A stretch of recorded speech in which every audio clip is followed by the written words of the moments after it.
Friends, power star Pawan Kalyan హీరోగా వస్తున్న Harihara Veeramallu movie నుండి టీజర్ రిలీజ్ అయింది. కరెక్ట్ గా ఎలక్షన్స్ టైంలో ఒక పవర్ఫుల్ మంచి టీజర్ ను రిలీజ్ చేసి ఆడియన్స్ కి అర్థమయ్యే రీతిలో ఒక మంచి సందేశాన్ని ఇచ్చాడు పవర్ స్టార్ పవన్ కళ్యాణ్ గారు. ఈ సినిమా 2 పార్ట్లుగా రానుందని కన్ఫర్మ్ చేసేశారు మూవీ యూనిట్. టీజర్ లో ఫస్ట్ పార్ట్ కు సంబంధించి క్యాప్షన్ ఇచ్చేశారు. పార్ట్ 1 వచ్చేసరికి స్వాడ్ వర్సెస్ స్పిరిట్ ఆడియన్స్ ముందుకు రాబోతుంది ఈ సినిమా.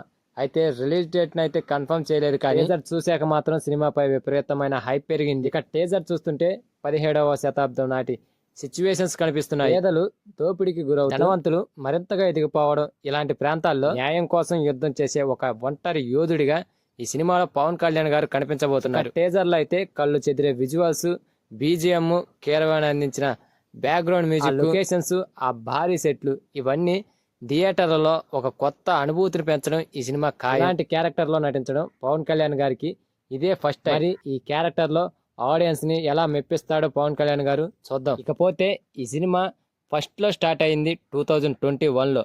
అప్పుడు డైరెక్టర్ గా క్రిష్ ఉన్నాడు. అయితే ఇప్పుడు మొన్న రిలీజ్ చేసిన పోస్టర్ లో కానీ ఇప్పుడు రిలీజ్ చేసిన టీజర్ లో కానీ ఆయన పేరు కనిపించలేదు. అంటే క్రిష్ ఈ సినిమా నుండి తప్పుకున్నట్లు తెలుస్తుంది. ఆ కొత్త డైరెక్టర్ ఎవరో తెలియదు, కానీ టీజర్ మొత్తం అద్భుతంగా మలిచాడు. ఈ ఎలక్షన్స్ టైంలో ఆడియన్స్ కి సెట్ అయ్యే విధంగా టీజర్ ను సెట్ చేసిన విధానం చాలా బాగుంది. సో ఫ్రెండ్స్, వెండి తెరపై పవన్ కళ్యాణ్ గారి యుద్ధం చూడటానికి మీలో ఎంతమంది ఎదురు చూస్తున్నారో ప్లీజ్ కామెంట్. అలాగే ఈ వీడియో కనుక నచ్చితే లైక్ చేయండి, షేర్ చేయండి అండ్ సబ్స్క్రైబ్ చేసుకొని పక్కన ఉన్న బెల్ ఐకాన్ క్లిక్ చేసుకొని ఆన్లో పెట్టుకోండి ఫ్రెండ్స్.